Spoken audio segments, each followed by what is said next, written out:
ZEE5 ಇರುವಾಗ ನೀವು ನಿಮ್ಮ ನೆಚ್ಚಿನ ಶೋಗಳನ್ನ ಎಂದಿಗೂ ಮಿಸ್ ಮಾಡಿಕೊಳ್ಳುವುದಿಲ್ಲ. ಅದು ಸಂಪೂರ್ಣ ಉಚಿತವಾಗಿ. ಆಯ್ತಾ ಅದ್ಗೆ? ಹಾ, ಟೇಸ್ಟ್ ನೋಡ್ಸೋದಾ ಹೇಗಿದೆ ಅಂತ? ಚೆನ್ನಾಗಿದೆ ಅದ್ಗೆ. Thank you. ನಿಮ್ಮ ಅಣ್ಣನ್ಗೆ ಮೆಣಸಿನ್ಕಾಯಿ ಬಜ್ಜಿ ಪುದೀನ ಚಟ್ನಿ ಅಂದ್ರೆ ಪಂಚ ಪ್ರಾಣ, ತುಂಬಾನೇ ಇಷ್ಟಪಟ್ಟು ತಿಂತಾರೆ. ಇದಷ್ಟೇ ಅಲ್ಲ, ಎಲ್ಲಾನು ಬೇಸಿಕಲಿ ಫೂಡಿ ಅಲ್ವಾ ಅವರು. ಹೊಟ್ಟೆ ನೋಡಿದ್ರೆ ಗೊತ್ತಾಗತ್ತಾರೆ. ಅಣ್ಣ ಏನಾದ್ರೂ ಇದನ್ನ ಕೇಳಿಸ್ಕೋಬೇಕು ಅಷ್ಟೇ. ಅವ್ರ ಇದಕ್ಕೆಲ್ಲ ತಲೆನೇ ಕೇಳಿಸ್ಕೊಳ್ಳಲ್ಲ. ಆ ವಿಷಯದಲ್ಲಿ ತುಂಬಾನೇ ಸ್ವೀಟ್ ಅವರು. ಇನ್ಫ್ಯಾಕ್ಟ್ ನಾನು ಗೌತಮ್ ಅವ್ರಿಗೆ ಹೇಳ್ತಿರ್ತೀನಿ, ನೋಡಿ ಗೌತಮರೇ, ನೀವು ಸಣ್ಣಾಗೋಗಿ ಹೋಗ್ಬೇಡಿ, ನೀವು ಈ ರೀತಿನೇ ದೊಪ್ಪಗಿದ್ರೇ ಚಂದ ಅಂತ. ಹೌದಕ್ಕೆ, ಅಣ್ಣ ಈ ತರ ಗುಂಡ್ಗುಂಡಕ್ಕಿದ್ರೇನೆ ಚಂದ. ಸಣ್ಣ ಆದ್ರೆ ಹೆಂಗಿರ್ತಾರೆ ಅಂತ ಊಹೆ ಮಾಡ್ಕೊಳಕ್ಕೂ ಆಗಲ್ಲ.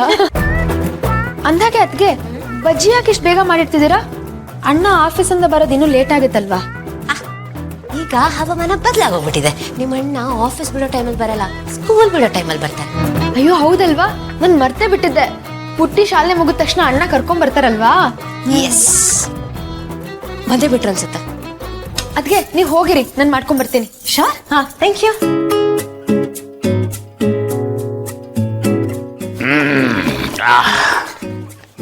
ನಿಂತ್ಕೋ. ಏನು ಗಮ್ಮಂತ ವಾಸನೆ ಬರ್ತಾ ಇದೆ ಅಲ್ವಾ? ಏನು ಬಜ್ಜಿ? ಹೌದಾ? ಪುದೀನ ಚಟ್ನಿ ಕೈಲಾಗಿ ತರ ತಾನೆ. ಅರೆ, ನೀವ್ ಈ ತಾನೇ ಬಂದಿದ್ದೀರಾ? ಕುತ್ಕೊಳ್ಳಿ, ಸುಧಾರಿಸ್ಕೊಳ್ಳಿ. ಅಲ್ಲ ಏನ್ ಕೈ ನೋವಾಯ್ತಾ ತಂದ್ಬಿಟ್ಟಿದ್ರೆ? ನನ್ ತಡ್ಕೊಳಕ್ ಆಗ್ತಾ ಇಲ್ಲ. ಅಲ್ರಿ, ಈ ಚೋಟ್ ಮೆಣಸಿನ್ಕಾಯಿ ಸುಮ್ನಿದೆ, ನೀವೇನು ಅಷ್ಟೊಂದು ಗಲಾಟೆ ಮಾಡ್ತಿದ್ದೀರಾ?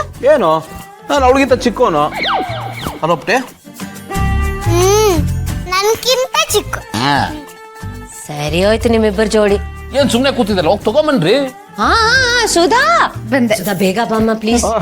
ತಗೊಳ್ಳಿ ತಗೊಳ್ಳಿ ತಗೊಳ್ಳಿ. ಬಿಸಿ ಬಜ್ಜಿ ತಿಂದು ಹೆಂಗಿದೆ ಅಂತ ಹೇಳಿ. ಹಾ, ಆಫ್ ಕೋರ್ಸ್.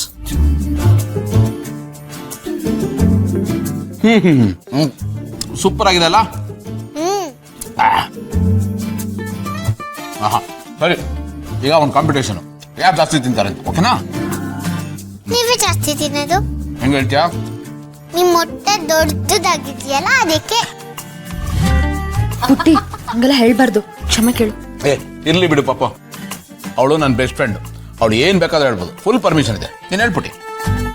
ಅಣ್ಣ, ನೀವು ಹೆಂಗೆ ಸಲೀಸ್ಬಿಟ್ರೆ ನಿಮ್ಗೆ ತೊಂದ್ರೆ ನೋಡಿ. ಅಮ್ಮ ನೀನ್ ಸುಮ್ನೆ ಇರು. ನೋಡಿ ಅಣ್ಣ, ನೋಡಿ ಹೆಂಗ್ ಮಾತಾಡ್ತಾಳೆ ನೋಡಿ. ಬಾಯ್ ಹೋಗ್ತೀನಿ.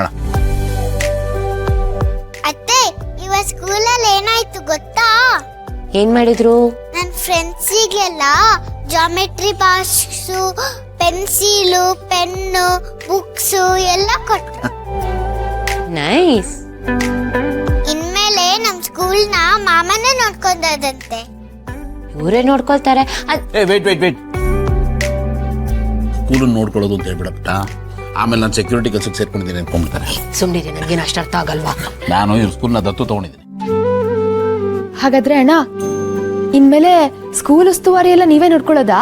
ಉಸ್ತುವಾರಿ ಅಂತಲ್ಲ, ಒಂದಷ್ಟು ಖರ್ಚು ವೆಚ್ಚಗಳನ್ನ ನೋಡ್ಕೊತೀನಿ. ಇವಾಗ ಸ್ಕೂಲಲ್ಲಿ ಒಂದಷ್ಟು ಕೆಲಸಗಳಾಗಬೇಕಾಗಿದೆ, ಸೊ ಅದನ್ನ ಮಾಡ್ಸೋಣ ಅಂತ ಅನ್ಕೊಂಡಿದ್ದೀನಿ ನನ್ನ ಖುಷಿಗೆ. ನಿಜವಾಗ್ಲೂ ಗೊತ್ತ, ತುಂಬಾ ಖುಷಿ ಆಯ್ತು.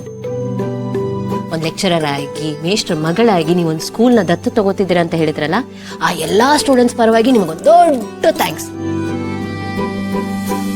ಈ ವಿಷಯನ ನನ್ನ ಅಪ್ಪನ ಫೋನ್ ಮಾಡಿ ಹೇಳ್ಬೇಕು, ಎಷ್ಟು ಖುಷಿ ಪಡ್ತಾರೆ ಗೊತ್ತಾ? ಮೊದಲೇ ನಿಮ್ಮನ್ ಕಂಡ್ರೆ ಪ್ರೀತಿ, ರೆಸ್ಪೆಕ್ಟು, ಈ ವಿಷಯ ಕೇಳಿ ಇನ್ನೂ ಹೆಚ್ಚಾಗೋಗ್ಬಿಡುತ್ತೆ. ZEE5 ಆಪ್ ಡೌನ್ಲೋಡ್ ಮಾಡಿ ಎಲ್ಲಾ ಸಂಚಿಕೆಗಳನ್ನು ಸಂಪೂರ್ಣ ಉಚಿತವಾಗಿ ನೋಡಿ.